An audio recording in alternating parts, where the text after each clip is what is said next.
Thank you for joining us on Coffee, Candidates, and Conversation. And this initiative, this little show of sorts that we put together, I guess a better term is interview, that we put together with each candidate is to give voters a real opportunity to learn about each candidate on a one-to-one basis and to really hear more about the candidate than just where they stand on the issues. We want to learn about them as a voter. We want to learn about their experience to the extent that we can. And we want you to have a personal opportunity, one-on-one, to learn about each candidate. Our special guest for today is Mr. Allan Creasy. He is running to represent us for District 97 in our Tennessee House of Representatives. So, Allan, welcome to the show. Thank you. It's an absolute pleasure to be here tonight. Yeah, we're so happy to have you. So let's kind of dive right in. I know you've been very patient, and you all may never know how difficult a time we had tonight on my end trying to get this together. But Allan Creasy, I can tell you, is a patient person, patient man. Let me get my seat up a little bit. So, Mr. Creasy, tell us something about you that we can't learn by Googling you or checking out your website, and that we wouldn't have learned if we worked with you in a professional capacity. Ooh, that's a good question. I'd say that in normal times, about once a week, you'd find me singing karaoke someplace. There are many nerdy things about me, but that might be the biggest one. I absolutely love to sing karaoke. Anything from old country to rock to Outkast. Okay. I absolutely love it. Favorite Outkast song? Roses, but I cannot say the lyrics on this particular screen or as a candidate. That was the time that I was in high school growing up. It's the late '90s, so that was the music I was listening to. So as soon as I could get on stage and repeat certain words, that's what I was doing. Well, man, I understand, man. I'm a big Outkast fan myself, and I think country music oftentimes has some of the best lyrics you'll find in a song, especially when you've been heartbroken and you're trying to get a song to help cheer you up. So of course, this is Coffee, Candidates, and Conversation. I've got my SEDP mug, and I've got me a Verona blend coffee. Okay, nice. Yeah, the Lee Harris mug. Are you drinking coffee or tea? Just coffee, just black coffee. No sugar, no cream. No cream. No. Yeah. Okay. Well, so we know that candidates are often, in full-on constituent mode. You're running to represent people in your district, and you're always trying to talk about the issues that are important to your constituents, and certainly the prioritization of those issues is a critical piece to earning votes. But on the other side of the house, or on the other side of the coin, rather, we know that each candidate is still a voter. So take your candidate hat off for a second, and let's talk as a voter. What issue for you as a voter is the most important issue? I think public education, because I think everything that happens in our society relates back to public education. When we don't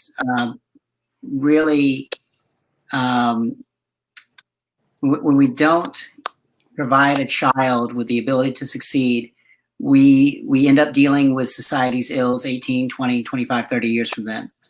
So when we talk about, when someone talks to me as a candidate, and if they don't really emphasize the issue of education, that's what really frustrates me, because I think it is the root cause to everything good in society, and I think the lack of education is the root cause of everything that happens terrible in our society. I totally understand. Well, man, I'm glad to hear that. So tell us what made you decide to no longer just be a voter, but take that grand step to become an advocate and representative and leader who is going to, go and battle and fight for the interests of your constituents? Well, for me, so I come from a very unusual vocation running for office. I'm a bartender, and I'm proud to have won Best Bartender and Memphis Award on several occasions. And there are a lot of stereotypes with my particular vocation, but one that rings very, very true is that people tell you their problems. And sometimes it's complaints that the Grizzlies aren't winning, or that their favorite TV show was canceled, or that they're having issues with the boyfriend or the girlfriend or the spouse. But as often as not, people are upset because they can't afford their health care, or the public school that they're sending their child to isn't where it needs to be, or performing the way it should be. A lot of times people are wondering, how are they going to make it to the next paycheck? Can you float me a tab? I'm a little short this week. And for me, standing behind that bar and listening to those problems, it got to a point where I couldn't just look at someone in the eye and say, wow, I wish I could do something. For me, it felt like I needed to actually, do something, use whatever resources that I had to try to make people's lives a little bit better. And so first, what I did was I helped out local nonprofits with their fundraising. So I would show up, I'd provide, food and libations donated to certain nonprofits. I get other bartenders, other servers, other cooks, other chefs to donate the food as well. And we'd help fundraise for organizations like Out Memphis, or Choices, or other really amazing organizations that are making a positive impact in our community. But what I began to realize is that these organizations that are doing their absolute best to uplift Memphis and Shelby County and Tennessee, they're dropping the bucket from what government could do, and they're dropping the bucket from what government should do. And so I transitioned from that to helping local candidates run for office. And I was very, very proud, very privileged not only to start with that, helping at fundraise, but what I discovered that I was really good at was knocking on doors for candidates. Because what I was doing as a canvasser, as a volunteer, was I was knocking on a door and I was listening to people's problems, which is something that, my entire adult life, my entire vocation had set me up to do. And, that's, I've knocked on doors for different candidates, anywhere from, North Memphis, South Memphis, Midtown, East Memphis, Cordova, Germantown, Collierville, some of the absolute reddest areas of Shelby County, and some of the absolute bluest. And what I discovered was that, no matter where you live, the majority of voters in Shelby County want the same thing. They want good schools for their kids. They want access to opportunity. They want access to fair lending, and they want affordable health care, not just access, but actual health care. And that led me from being that super volunteer, and I'm very proud that I won the 2018 Shelby County Young Democrats Award, Barack Obama Award for volunteerism in local campaigns, helping out my fellow Democrats, to actually, looking to run for the seat. And in 2018, we were the first, our campaign was the first Democratic campaign to run in the seat in 14 years. At that point, it had not been considered viable by someone in our party. And I'm proud that we raised over $100,000, that we knocked on over 20,000 doors. I knocked on over 4,000 doors myself. And we came within 5 points of flipping a district that, had not ever been seen viable for a long time. And so in 2020, we're back to finish what we started. And we're back to show that, actually listening to people and listening to their people's problems is perhaps the most important aspect of a campaign and a candidates running for office. Okay. Well, let's take that point. You said the most important thing is listening to your constituents' problems and really understanding what they are as a way to frame your approach to leadership and how to get results on things that matter for your district. So let's put that now, that campaign, that candidate hat back on, and tell us what, based on your conversations with the many constituents you've had an opportunity to meet and interact with, what issue has been, based on your estimation, like one of the front runner issues that that you kind of you really want to take a stand on as a legislator. Let's talk about that. Well, obviously it's evolved over the last few years. If I had talked to you, it's still an incredibly important issue. But if I talked to you 2 years ago, I would have stated education, and it still is, definitely. But in the era of COVID, healthcare has moved to definitely to the foreground, and it's very. I'm not going to say it's a simple solution, but we can definitely get better with something very simple that has not been done, and that is the expansion of Medicaid here in Tennessee. Unfortunately, since the Affordable Care Act has been passed, our state has been one of, at this point, only 12 states to expand Medicaid, which is the acceptance of about $1.3 billion a year from our federal government. It was first offered to us under the Obama administration. It's still being offered underneath the Trump administration. And that would provide health care to between 230 and 250,000 Tennesseans who are just above the poverty line. Now, what not accepting those federal funds has meant several things.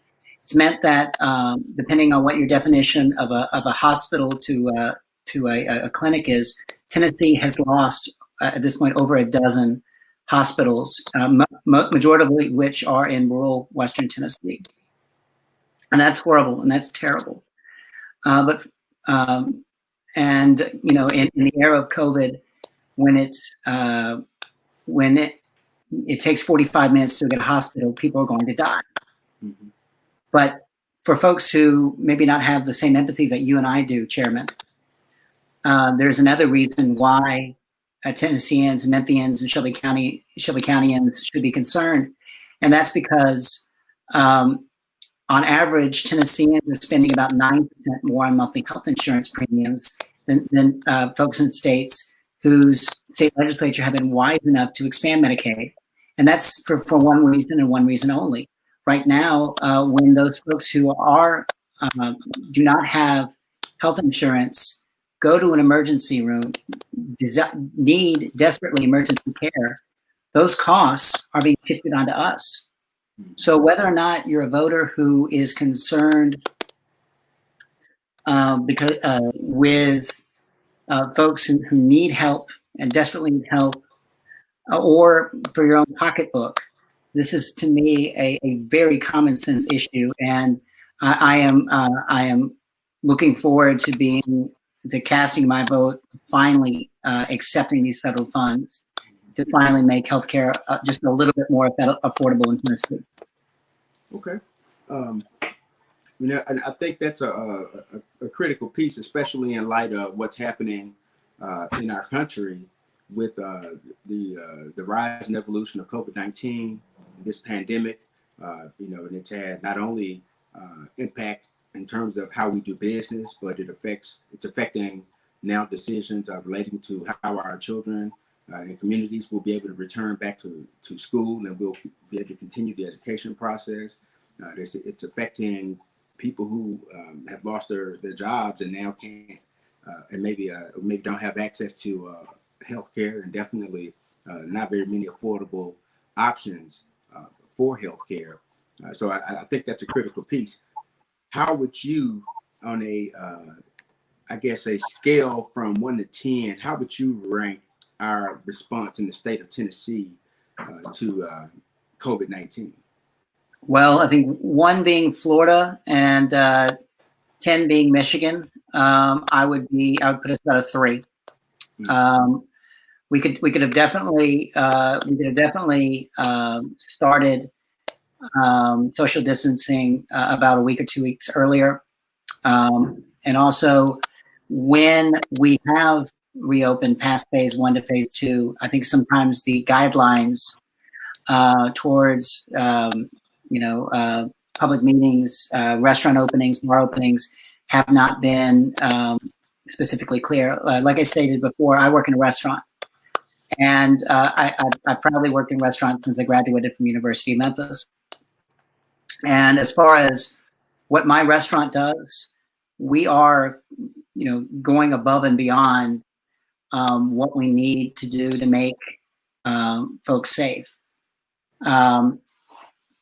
But the issue is not so much the restaurant itself, but and sometimes it's the customer. Mm-hmm. And so for me, I think we needed a little bit more guidance at a statewide level, not just leaving it up to municipalities. Because if someone wants to act inappropriately, wants to act in an unsafe manner, which could contract COVID, it doesn't matter whether or not you live in Memphis. Go to that restaurant in Memphis, go to that bar in Memphis, and if that's shut down, if you can go straight to Collierville, or you can go straight to Fayette County or straight to Pickens County, we're not really solving the problem. We're only pushing the problem around. And so that I think we needed more leadership from our governor and from our state legislature, and we needed them to actually work in our best interest, as opposed to pass these silly declarations that COVID is fake news, and completely unwarranted, and just shows just the complete irresponsibility of our state legislature in 2020. Okay. Let me try something different. I want to just click on the tab, and we'll pull up a topic, and I just want to hear your perspective. Or let's talk about the first thing that comes to mind when you see it. And so the first one we'll start with is this. First thing that comes to mind, what are your thoughts about it? Tennessee and how we've handled it? Utterly insane, utterly stupid, utterly ridiculous. The idea that our state legislature will pass legislation it knows to be fundamentally unconstitutional in order to win points in Republican primaries, in order to try to win back voters who are upset with our state legislature for its push forward with its voucher legislation. The fact that you and I will be spending our tax dollars so our state legislature can defend the idea that a 14-year-old who's the victim of rape or incest will not be able to have access to the health care that they need. That our tax dollars, literally millions of our tax dollars, will be used to defend this idiotic, nonsensical, and completely just utterly ridiculous bill. Whether or not you consider yourself to be in support of what I consider to be reproductive justice or reproductive rights, the idea that we are going to spend our tax dollars in court defending a law that is going to be shut down, and as soon as it was passed, a judge passed an injunction against it. Is just an utter waste of our tax dollars. And when I'm in Nashville, I will be a very loud and vocal voice against legislation like this. Okay, let's try another one. Poverty.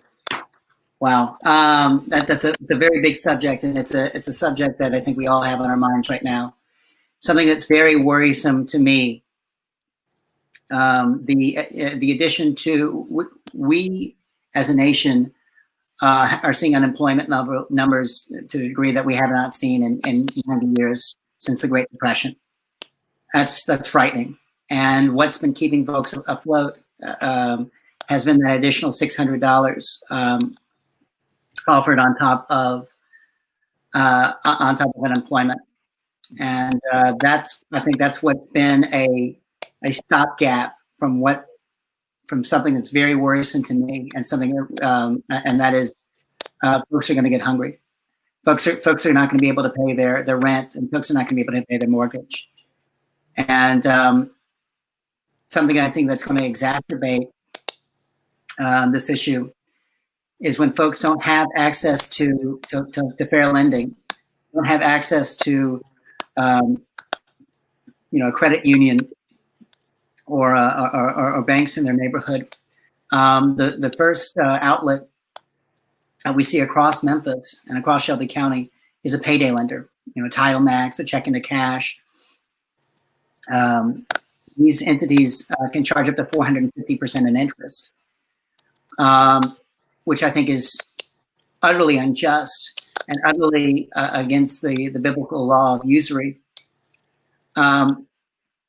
And of course, you always see when these businesses open up, you see the destruction of property values, which will mean that Memphis and Shelby County will receive less tax revenue and less able to provide the services that unemployed folks and regular folks and employed folks alike will not receive. Now, did you say 150% or 400? 450% is the legal maximum in Tennessee for a payday loan. The average loan in Tennessee is 291%, and is normally over a period of 2 weeks. So if you can imagine, being $200 short on paying your rent or paying your cell phone or paying your mortgage, and your friends, your family, they're all tapped because they're dealing with the same issues that you're dealing with. You reach out for help, and suddenly 2 weeks later, that $200 is $590. You're going to see, and in many instances, that person will lose the title to their home, and in a city like Memphis and a county like Shelby, not having access to an automobile, and they could very much lose the title of their car to these institutions. You're going to see folks who desperately want jobs, desperately need to get jobs, but have no capability of getting jobs. So unless we can actually begin to deal with these issues of access to fair lending, I think you're going to see in the short term things get a lot worse here in Tennessee. Man, and I absolutely agree, and I can say from firsthand experience, I know what that is like. To get in a really tough spot and have to make some tough decisions to find a way to make it on through. So let me I guess take you over into a different area, and let's talk about poverty in the sense of its relationship to education, and let's talk about maybe the funding for our public school system in Tennessee and its link to education. From a few articles that I've had an opportunity to read, they suggest that our schools across Tennessee are generally underfunded, especially towards meeting the demand for teacher salaries and competitive pay, making that amount between $600 million to $1 billion. So what are your thoughts on that, and what do you think you could do as a legislator, or at least what would you try and focus your energy as a legislator to have a positive impact on education across in a way that helps Tennessee and helps Shelby County? Well, when it comes to education, what I believe is this: we don't have a shortage of teachers. We have a shortage of teachers who are willing to have graduate degrees, who are willing to work for $35,000 a year in the modern economy. We are not being competitive with the way that we pay teachers, the way that we fund public schools, and we either deal with these issues now, or we deal with an uneducated populace 15, 20 years from now. We deal with issues where young adults will have a higher predilection to crime because they have not been taught the skills to be able to be productive members in our economy. So, to me, when we talk about funding, we have to think about what are the long-term effects for not funding a government service. And to me, not funding education is the number one no-no of government, and especially in a state that falls, I believe, 37th out of 50 states in funding per pupil. That simply must change. It has to change. Now, this is an even more pertinent issue right now when you look at what our state government has attempted to pass over the last 2 years. Straight from the playbook of Betsy DeVos, the least educated Secretary of Education in the United States, our governor, Bill Lee, did his absolute damnedest to pass a school voucher bill. Now, he called it the Education Savings Account, but a turd by any other name still stinks. And not only were they trying to push this the idea of taking public school money and putting it in private schools, but when Republican legislators across the state of Tennessee said, "We do not want this in our backyard. We absolutely will not take this." At a very last minute, on the floor of our state legislature, our now disgraced former Speaker of the House, Lynn Cassida, made a deal with a state representative from Knoxville to exempt Knoxville from the voucher bill. And so the voucher bill only pertained to Shelby County and to Davidson County, the two Democratic strongholds in this state. Their educational policy was not good enough for them, was not good enough for their children, but they'll foist it on us if it means they'll keep their Betsy DeVos happy. And that is absolutely infuriating. The idea that we could be 37th in funding for overall public for education, and we're going to take more funding out of the hands of our teachers, of our educators, and most importantly, our children, it makes me absolutely livid and makes me so upset. And even in these races where you're seeing Republican primaries amongst Republicans, you are seeing these Republicans being primaried across the state, and I hope and I pray that they will not be serving in our legislature come 2021. Well, man, well, that's you kind of hit on a lot of big topics, and one in particular is the fact that there are residual effects to education. When we don't fund education adequately, and we don't provide a mechanism or support the infrastructure that we have to deliver that education, it has some impact that goes far beyond the classroom.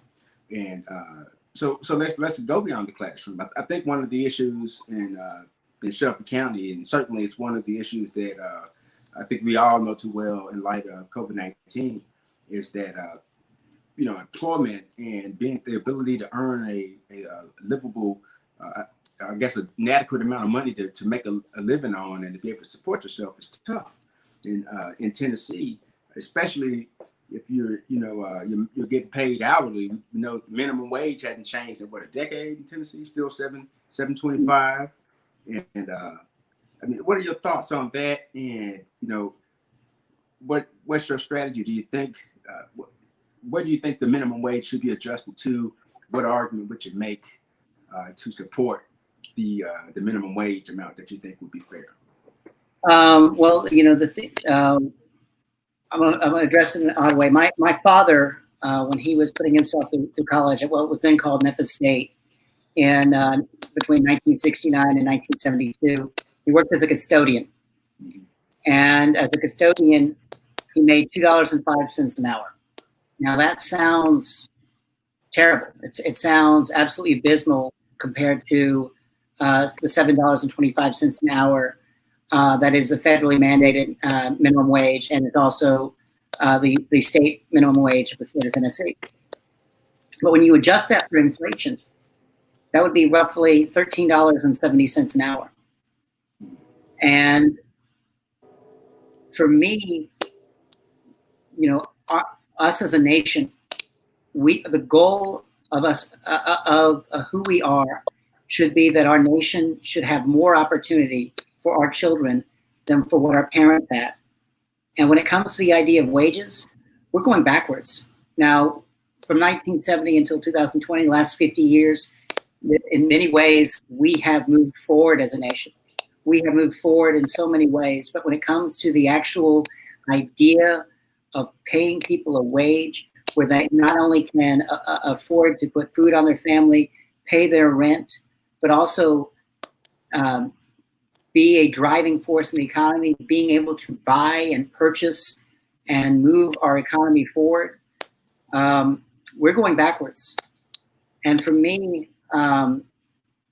when our Republican legislators, state that we need to be a business-friendly state, that we need to be friendly towards business, that we don't need to scare business away, we need to be a family-friendly state. We need to be a state where folks are encouraged for the idea of moving here, the idea that their children will do a little bit better, if not much better than what they are doing or what their parents were able to achieve.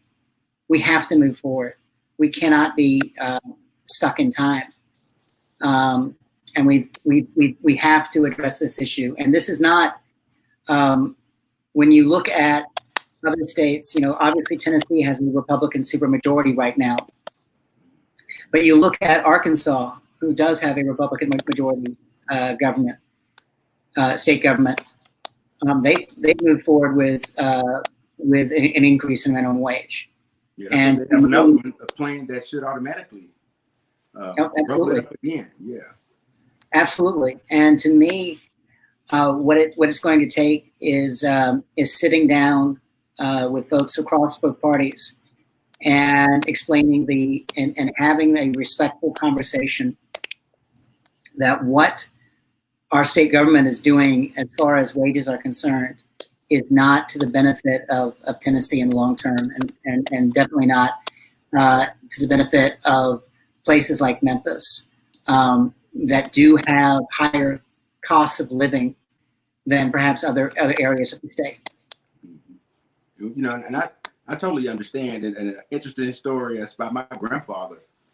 He and my grandmother have been married 70 years. It'll be 71 years on Christmas Eve.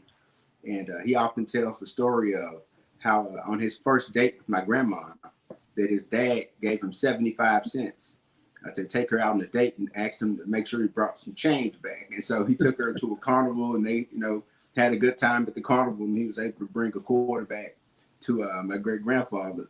And I think that speaks volumes that, when you make the argument, which is very compelling, about the adjustment from inflation for $2 and change is $13 and change today.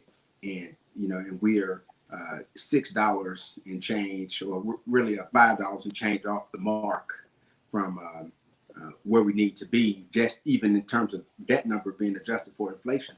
But if we look at where we are, even $13, do you think that $13, obviously it's better than $7, 25. But do you think that that would be enough to constitute a livable wage in today's? I mean, obviously, I believe in an increase in minimum wage. Believe in moving forward towards, the slogan is the fight for 15. I believe in the fight for 15 very strongly.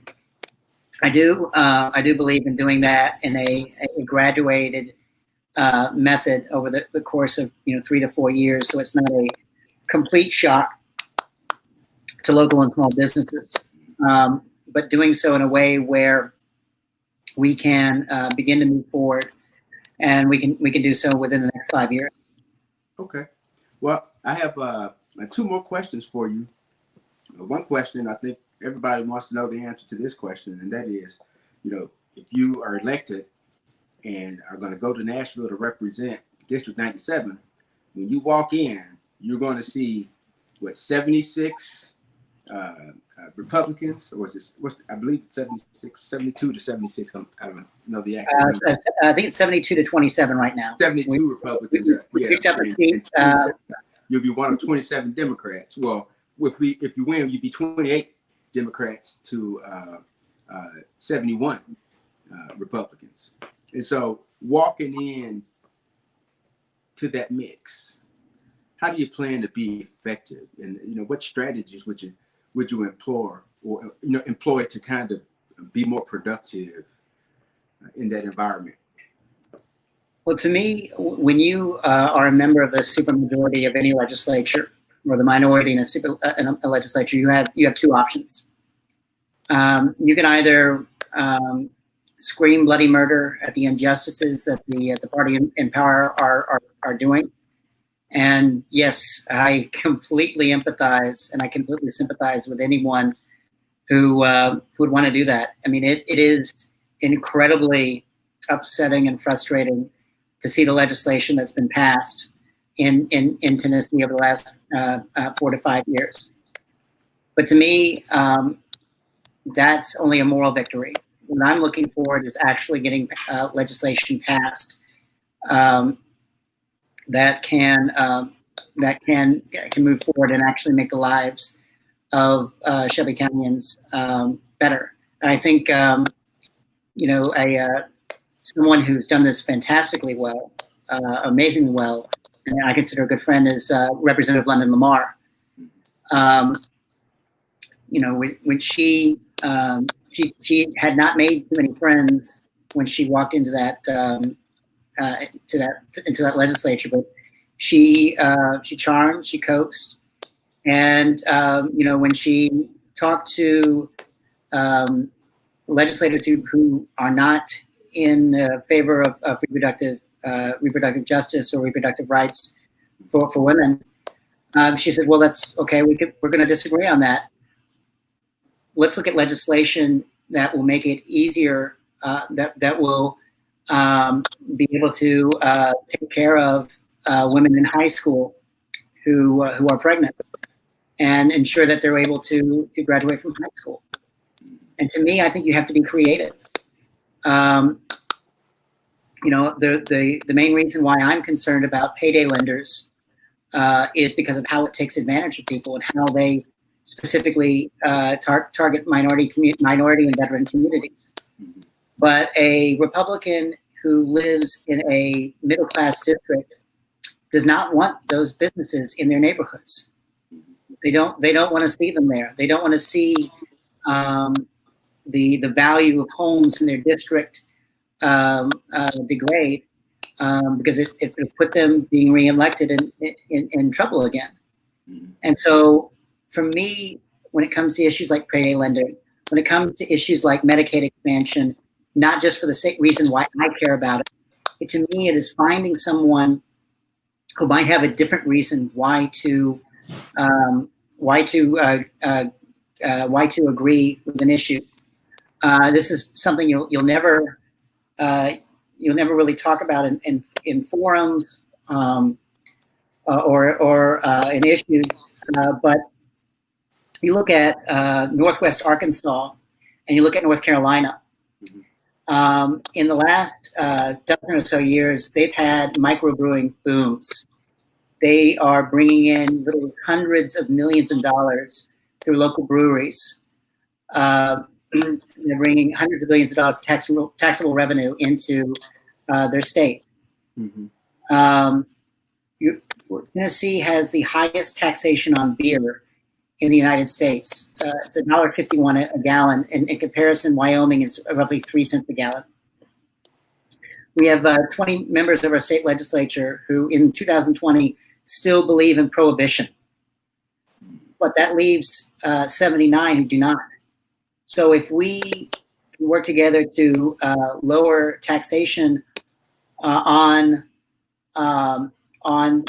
beer to where it's not at a prohibition era, to prohibition style taxation, and instead try to encourage local microbreweries across the state, we could see again hundreds of millions of dollars of taxable revenue brought to the state.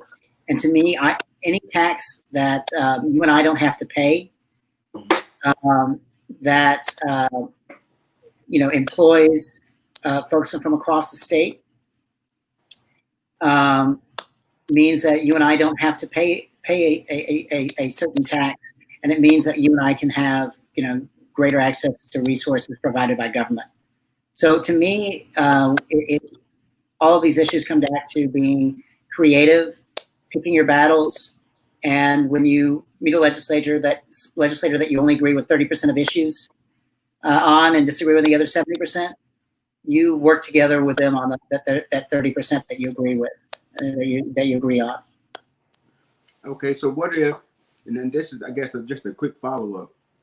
What if the 30% just doesn't align with what the need is in terms of fixing something relevant to the need? And just like one of the tough examples, I believe our Republican legislature, as relates to increasing the minimum wage, they feel that the workforce demand and the market economy should drive the increase or a lack thereof in hourly wages, and so they don't want to regulate that and increase it. And let's just assume that that's the issue. I mean, we don't even have to assume it. That is an issue. To target that issue, I mean, how are you working at an impossible situation? And I know it's a tough question to answer. I don't know that there's one size fits solution type of answer to it. But I mean, what are your thoughts on it? How do you do it? I mean, I think you have to be creative. I think you have to point out that there are a lot of folks who identify as Republican, but a lot of voters who identify as Republican, but also members of unions. Mm-hmm. And you basically say, look, we're not asking for a complete inability for business to conduct itself in the state. We're asking for gradual changes to move forward to have the same access and opportunity that your parents had. For me, when I'm talking to someone who identifies as conservative, my first response is, well, are we talking about being conservative in aspects of how society treats the minority communities, how we treat the LGBT community, or how we treat the LGBT community? Or are we being conservative in the way that, or do you mean conservative in general? Because if we do not push forward, to me, the idea of increasing minimum wage, it's not just a progressive issue. In many ways, you can argue it's a conservative issue. It's stating that our children need and deserve the same opportunities, the same ability to gain wealth, the same ability to be able to buy that first home as my father did 50 years ago. And to me, it's finding that creative way of getting to someone who is not normally on your side, would not normally agree with your issues. And to me, that's the most important thing, and I think that's how we move forward. Okay, I like that. Approaching it with creativity. Well, here's the money question, and let's hear it. This will be our last question for this conversation. I'm at the bottom of my cup of coffee. Give me one more sip. All right. So, taking a step back and looking at District 97, I want you to do a SWOT analysis. Looking at it as a legislator, what do you see as the greatest strength of District 97? I know it's hard to just isolate District 97, so I understand that the analysis has to relate, to Shelby County generally. But what do you see as the greatest strength of District 97? What do you see as the greatest weakness? What do you believe is the biggest opportunity, and what do you feel is the biggest threat to District 97 moving forward from where it currently is today? Strengths. I'm going to give you two strengths. I know that's cheating, but it's a very diverse district. It moves from the Poplar Corridor, some very wealthy families to my neighborhood, which is very working class. Bartlett, which is very middle class, and Northern Cordova, which can move from very working class to very middle class.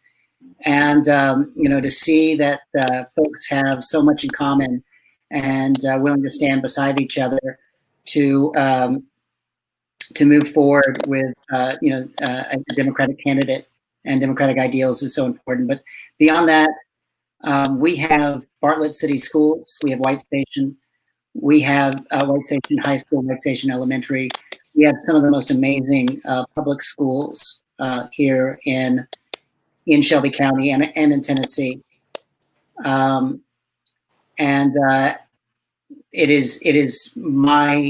It'll be my never-ending fight to preserve those schools, the quality of those schools, and the quality of education which they provide.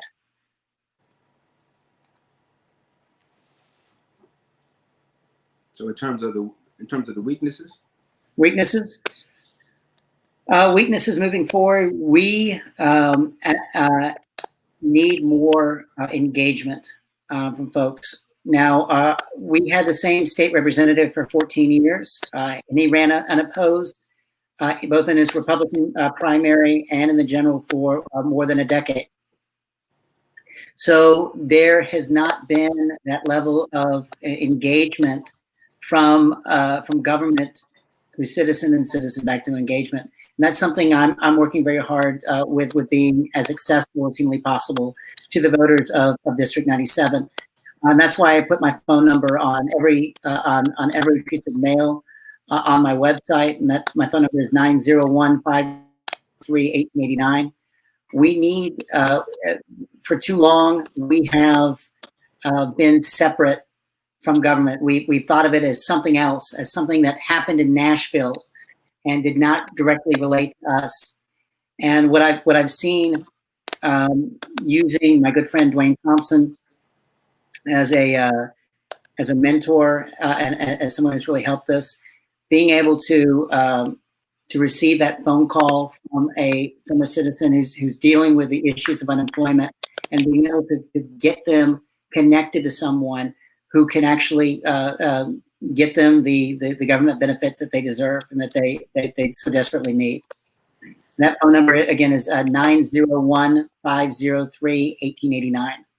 And to me, that is something that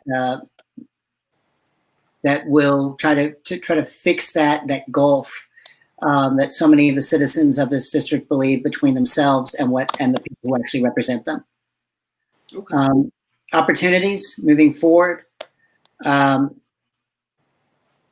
We have community college here in District 97 with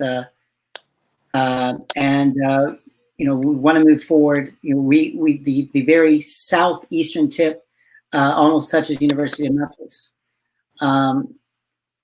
To me, the opportunity is utilizing those amazing public schools that I aforementioned, ensuring that folks who have the want or need of either vocational training or a bachelor's degree can achieve that and will achieve that in this district.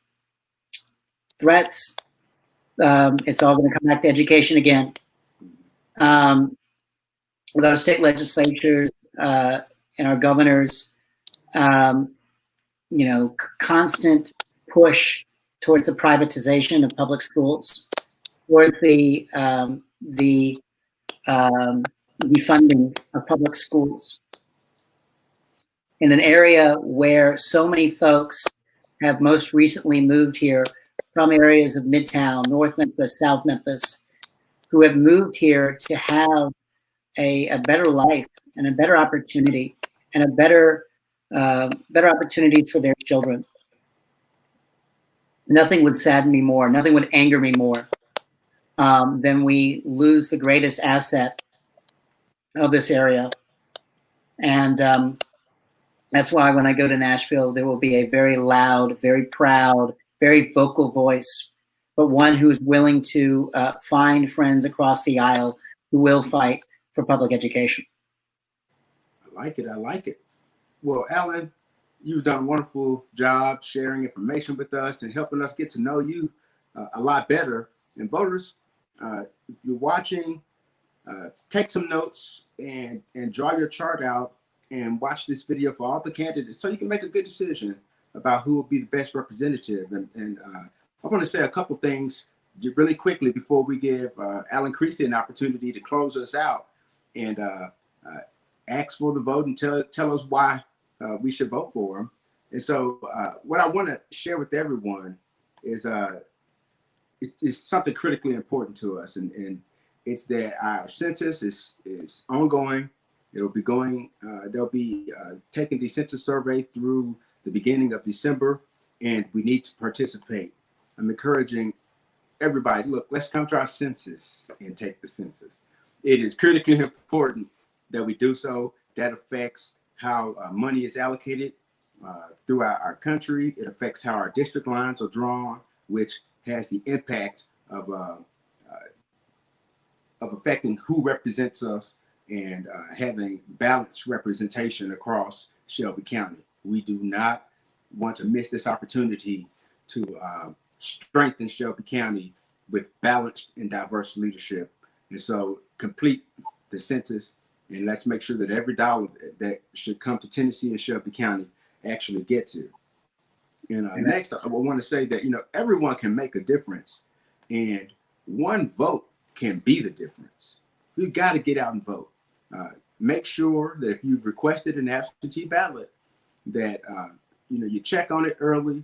And if you haven't received your absentee ballot, make a phone call to the Election Commission, send an email to the Election Commission, and do whatever it takes to get that absentee ballot. The deadline to request that absentee ballot is July 30th. And that means they need to have the request in hand by July 30th. And as soon as you get that ballot, you need to be sending it off so that it can be counted on August 6th. Understand that if you have requested an absentee ballot, then you're not supposed to go vote in person. But if you do decide to go vote in person for whatever reason, your vote will be cast on a provisional ballot, which may or may not be counted in this election. So let's not take the risk of having our votes not be included in the official tally. And we want to make sure that our voice is heard in these elections. And so with that being said, let me go ahead and give Mr. Allan Creasy an opportunity to tell us why we should vote for him and to ask you all for your vote. So Mr. Creasy, close us out. Thank you so much, Chairman. I really appreciate the opportunity to be here today, and I thank you so much for being able to provide access to down ballot candidates and campaigns. That's something that's sorely needed. You will not find a more accessible state legislature than myself. I want to be there for you. I want to be that person who can help you with your day-to-day problems. Prior to COVID, I knocked on about 6,000 doors between 2018 and 2020. I will be at your front door, and I'll be there with my phone number, and you will be able to reach me at any time. If I vote in a way that you don't think is appropriate, you can call me, you can text me, you can email me, and I'm going to have that conversation with you, because that to me, I think is a representative's job, to actually represent you. So whether, and so my phone number again is 901-503-1889. So whether or not it's for issues of education, whether it's issues of healthcare, whether it's issues of access to fair lending, whether it's the issues of women's reproductive justice or the LGBT community, I stand with you 100%, and I will stand with you. In 2018, no one, very few people thought that this was a viable race for someone in my party, and we worked hard to earn your vote and came within 5 points of flipping this district. I humbly ask the opportunity in this primary to be able to finish what we started, to move forward, to make Tennessee a little bit bluer, a little bit more accessible, and to provide just a little bit better government. Thank you. Thank you for your time. All right. Thank you so much for joining us, Mr. Allan Creasy. And again, Allan Creasy is a candidate who is running to represent you in District 97 in our Tennessee House of Representatives. And so be sure to visit his website at Allan Creasy, www.allancreasy.com. And is that number correct? 1889. I apologize. Okay, so that number is actually 1889. So it is 901-503-1889. And just to make sure that we have it correct for those who are writing it down, we'll post that for you. 901-503-1889. So Mr. Creasy has given you a promise that he'll be accessible, and he's opened the door for you to call him if you have any questions. Definitely check out his website.